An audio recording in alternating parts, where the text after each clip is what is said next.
நாடி ஜோதிடம்னா, நாடி வருவர்களுக்கு பார்ப்பது தான் நாடி. ஒருத்தர் நம்மள நாடி வரும்போது, அப்போ உள்ள கிரகநிலை, அந்த சமயத்தில் உள்ள கிரகநிலையும், அவங்களுடைய ஜாதகத்தில் உள்ள கிரகநிலையும் 2யும் கம்பேர் பண்ணி சொல்லுவாங்க தான் நாடி ஜோதிடம். பல்லி கத்துனா, இல்ல பூனை குறுக்க போனா, இத வச்செல்லாம் பலன் சொல்லுவாங்க. இதுவுமே ஒருத்தவங்களுடைய வாழ்க்கைய பாதிக்கிற ஒரு விஷயமா அமையும். ஆமா. இது என்னன்னா சகுனம்போம்.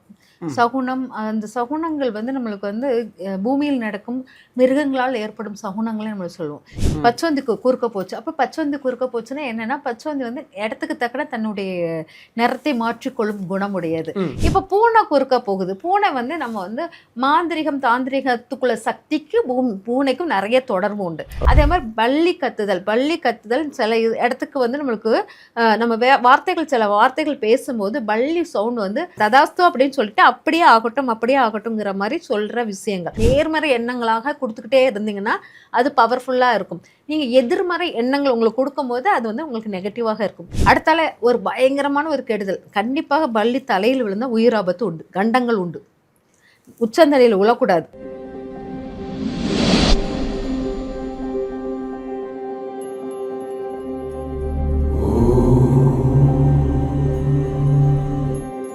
வணக்கம். நீங்க பார்த்துட்டு இருக்கிறது டேக் ஒன் தமிழ். நான் உங்கள் விஜய் பிரானேஷ். இன்னைக்கு என் கூட இருக்கிற ஸ்பெஷல் கெஸ்ட் யார் அப்படின்னு பார்த்தீங்கன்னா, நாடி ஜோதிடர் ஜெயந்தி ரவி மேம் தான் இருக்காங்க. அவங்க கிட்ட தான் நிறைய விஷயங்கள் பேச போகிறோம்.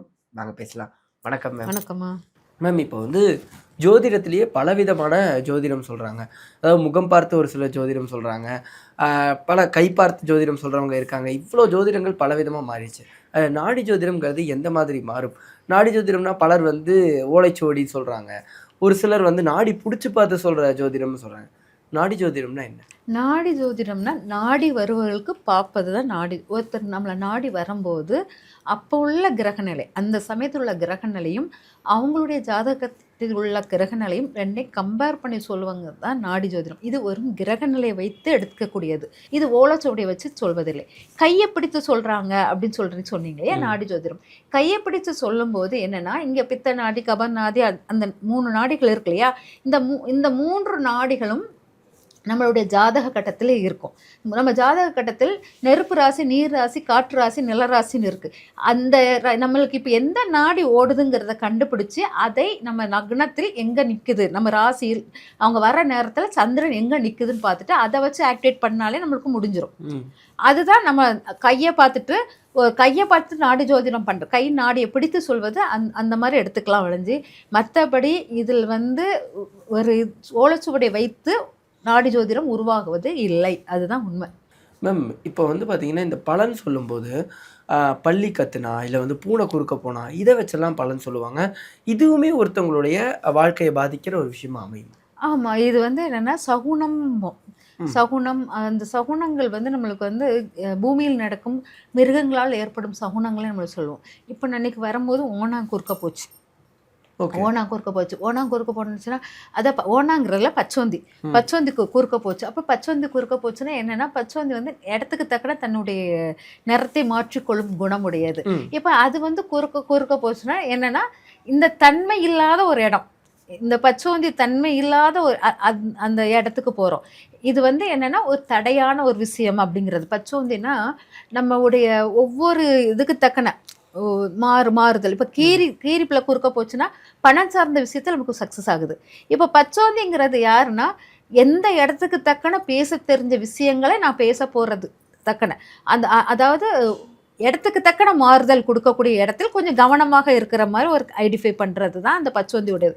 அப்போ நான் இங்கே வர இடத்துல வரும்போது உள்ள விஷயம் நம்மளுக்கு தக்கனா யாராச்சும் பேசிக்கிட்டே வருவாங்க. நம்மளுக்கு ஜால்ரா போடுற மாதிரி பச்சோந்தினா நமக்கு ஜால்ரா போடுற பார்த்தீங்கன்னா அப்படி தான் வந்தது. எனக்கு வரும்போது ஃபுல்லாக நான்ஸ்டிக்கான பேச்சு தான் வந்துக்கிட்டே இருந்தேன். அப்போ அந்த தன்மை எனக்கு அங்கே ஆக்டிவேட் ஆகுது. அப்போ இந்த இடத்துல நான் கொஞ்சம் கவனமாக இருக்கணும். ஏன்னா இங்கே நிறைய பேர் எனக்கு ஜால்ரா போடுற மாதிரி இருக்கும். அந்த இடத்துல நான் கவனமாக இருக்கணும் அப்படிங்கிற மாதிரி. இந்த பச்சோந்தி குறுக்க போகிறது. இப்போ பூனை குறுக்க போகுது. பூனை நம்ம மாந்திரிகம், தாந்திரிகத்துக்குள்ள சக்திக்கு பூனைக்கும் நிறைய தொடர்பு உண்டு. நாய்க்கு தெய்வீகத்துக்குள்ள தன்மையும், பூனைக்கு இந்த மாந்திரிக தாந்திரிக சக்தியை நம்ம அக்யூரேட் அக்யூரேட்டாக எடுத்துகிட்டு சொல்லிடும். அந்த பூனை கண்ணுக்கு வந்து ஒளியின் அளவு வந்து ரொம்ப இதாக இருக்கும். நம்மளால் பார்க்காத ஒளியை அது பார்க்க முடியாத அளவுக்கு பவர் இருக்குது. அப்போ அந்த பவர் உள்ள அந்த பூனைக்கு வந்து மாந்திரிகமான ஒரு விஷயம், நெகட்டிவான எனர்ஜி, ஒரு பிளாக்கான ஒரு உருவங்கள் நம்ம கடந்து போகுதுன்னா அதை ஈஸியாக பூனையால் அப்சர்வ் பண்ணிவிட்டு அது வந்து இது பண்ணும், அது விரட்ட ட்ரை பண்ணும். ஒன் பாத்ரூம் இருந்து அந்த இடத்த வந்து கிளியர் பண்ணும். அந்த அந்த அதோடைய ஒளி, அதோடைய ஒன் பாத்ரூம் ஒளி வந்து கெட்டது வராது, அந்த மாதிரி பவர்ஃபுல்லானது. அப்போ அது குறுக்க போகுதுன்னா அப்போ ஏதோ ஒரு அதையும் தாண்டி ஒரு நெகட்டிவ் வந்து இருக்குது, அதனால அது பயந்து போகிற மாதிரி ஒரு இடத்துல ஒரு தன்மையில் இருக்கலாம் அப்படிங்கிற மாதிரி பூனை குறுக்க போகிறது சொல்லலாம். ஆனால் அது மட்டுமே காரணம் இருக்காது. இன்னொரு காரணம் அந்த காலத்தில் என்னென்னா, அடிக்கடி போர்கள் நடக்கும்போது பூனை குறுக்க போச்சுன்னா அந்த இடத்துல மக்கள் வசிக்கிற பூனை பால் குடிக்கிறதுக்காக அதிகமாக மனிதர்கள் இருக்கிற இடத்துல பூனைகள் நிறைய இருக்கும். அப்போ பூனை குறுக்க போகும்போது இங்கே மனிதர்கள் நிறைய இருக்காங்க, இந்த இடத்துல நம்ம போர் பண்ணக்கூடாதுன்னு சொல்லிட்டு கொஞ்சம் இது பண்ணுவாங்க. அரசர்கள் வந்து வேற்று நாட்டிலேருந்து வந்தவர்கள் கூட அவங்களுக்கு இந்த நாட்டை பற்றி தெரியாது. அவங்களுக்கு இந்த பூனை குறுக்கமாக இங்கே மக்களுக்கு, இந்த பொதுமக்களுக்கு, அப்பாவி மக்களுக்கு துன்பம் விளைவிக்கக்கூடாதுன்னு சொல்லிட்டு அவங்க இடத்த வந்து மாற்றுவாங்க. அந்த மாதிரி அந்த பூனை குறுக்க போகிறது இந்த சில விஷயங்கள் நம்மளுடைய விஷயங்களுக்கு தடையாக நிற்கிற மாதிரி, போக வேண்டிய இடத்த தடையாக நிற்கிற மாதிரி அது நின்றுச்சு. அதனால் ஒரு விஷயங்களுக்காக நம்ம மூவ்மெண்ட் போகும்போது அது தடையாக நிற்பதற்காக இந்த இடத்துக்கு போகாதீங்க, இந்த இடம் ஏதோ உங்களுக்கு ஒரு நெகட்டிவ் வைப்ரேஷன் கொடுக்க போகுதுங்கிறதே பூனை சொல்லுகிறது அப்படிங்கிற மாதிரி நம்ம எடுத்துக்கலாம். அது வந்து அந்த ரீசனுக்காக தான் அந்த பூனை குறுக்க போகிறத நம்ம எடுத்திருக்கோம். அதே மாதிரி பல்லி கத்துதல் சில இடத்துக்கு வந்து நம்மளுக்கு நம்ம சில வார்த்தைகள் பேசும்போது பல்லி சவுண்ட் வந்து ததாஸ்து அப்படின்னு சொல்லிட்டு அப்படியே ஆகட்டும்ங்கிற மாதிரி சொல்கிற விஷயங்கள், அந்த இதுதான். இப்போ நம்ம நல்ல விஷயங்கள் பேசும்போது அந்த பள்ளி கட்டுச்சுன்னா நம்மளுக்கு எல்லாமே அப்படியே நடக்கட்டும்ங்கிறது ஒரு ஆசீர்வாதமாக பள்ளி கொடுக்கும். இதே இது நம்ம தவறான ஒரு வார்த்தைகள் பேசும்போது அதே பள்ளி கட்டும்போது அதுவும் அப்படியே ஆகட்டும். அதனால் நம்ம வீட்டில் வச்சு பேசும்போது வார்த்தைகளுடைய இடம் வந்து கவனமாக இருக்கணும். நிறைய பேர் சொல்லியிருப்பாங்க, சுவத்திற்கு கூட காது இருக்கும், கவனமாக பேசுங்கன்னு அந்த காலத்தில் சொல்லுவாங்க. செவத்துக்கு காது இருக்குன்னு இல்லை, எல்லா இடத்துலையும் தெய்வங்களுடைய அனுகிரகம் இருந்துக்கிட்டே இருக்கும். அது பள்ளி வடிவமாகவே இருக்கிற மாதிரி இருக்கும். எந்த வீட்டில் பள்ளிகள் அதிகமாக எண்ணிக்கை இருக்கோ அங்கே தெய்வ அருள் அதிகமாக இருக்குன்னு அர்த்தம். அப்போ அது வந்து ததாஸ்துன்னு சொல்லும்போது நம்ம எண்ணங்கள் எல்லாமே நல்ல நேர்மறை எண்ணங்களாக கொடுத்துக்கிட்டே இருந்தீங்கன்னா அது பவர்ஃபுல்லாக இருக்கும். நீங்கள் எதிர்மறை எண்ணங்கள் உங்களுக்கு கொடுக்கும்போது அது வந்து உங்களுக்கு நெகட்டிவாக இருக்கும். பொதுவாக பள்ளிகள் வந்து தெற்கு தென்மேற்குல இருந்து அது வந்து கொடுத்துச்சுன்னா நல்ல பலனாக இருக்கும். வடகிழக்கிலிருந்தோ தென்கிழக்கிலேருந்தோ கொடுத்துச்சுன்னா கொஞ்சம் நம்ம நெகட்டிவான விஷயங்கள் இருக்குது, கொஞ்சம் கவனமாக இருக்கணும் அப்படிங்கிற மாதிரி பார்த்துக்கணும். தென்கிழக்குலன்னா பெண்ணால் ஒரு கலகம் ஏற்பட போகுது அப்படிங்கிற மாதிரி ஏற்படக்கூடியதாக இருக்கும். அதனால் கொஞ்சம் அந்த இடத்தை தக்கன நம்ம வந்து அந்த பள்ளி சவுண்டை வந்து அக்யூரேட்டாக எடுத்துக்கிட்டு நம்ம பேசணும். பொதுவாக வீட்டில் வந்து அதிகமாக நெகட்டிவாக பேசக்கூடாது, வீட்டில் வந்து அதிகமான புரணி பேசக்கூடாது. அதை தான் செவுத்துக்கு கூட காது இருக்குன்னு சொன்னது அதனால தான். நீங்கள் பேசுகிறது எல்லாமே காது கொடுத்து கேட்பட்டு அது திரும்பியும் நம்மளுக்கு ஆக்டிவேட் ஆகிட்டே இருக்கும். அதனால் மற்றவங்கள பற்றி புரணி பேசுகிறதோ மற்றவங்கள பற்றி தவறாக பேசுகிறதோ நம்ம வீட்டில் வச்சு பேசவே கூடாது. அந்த செவுத்துக்கு அவ்வளோ அப்சர்வ்குள்ளே அது வந்து எப்போவுமே அந்த அதிர்வுகளை கொடுத்துக்கிட்டே இருக்கும். நம்ம நேர்மறையாக பேசுனா நேர்மறை அதிர்வுகள் நமக்கு கொடுக்கும். எதிர்மறையான விஷயங்களை நம்ம பேசும்போது அது ஃபுல்லாக அதை அப்சர்வ் பண்ணிட்டு நம்ம உடம்பு சிக்காகும் போது அதை நல்லா அப்ளை பண்ணி விட்டுரும். அதனால நம்ம வந்து யாரை பற்றியும் எந்த நெகட்டிவும் வீட்டுக்குள்ளே வச்சு பேசக்கூடாது. அது இறைவனை வேண்டும் போது சுத்தமாக பேசவே கூடாது. நம்ம சொல்லும்போது இந்த சத்தம் பற்றி சொன்னீங்க. பள்ளியை வந்து இப்போ கடவுளாக பார்க்கப்படும் போது, கடவுளுடைய அனுகிரகம் உள்ள ஒரு விஷயமா பார்க்கப்படும்போது பள்ளி மேலே விழுந்தால் மட்டும் அதை வந்து வேற மாதிரி சொல்கிறாங்க, பர்டிகுலர் இடம் வச்சு சொல்கிறாங்கல்ல, அதுக்கான காரணம் என்ன?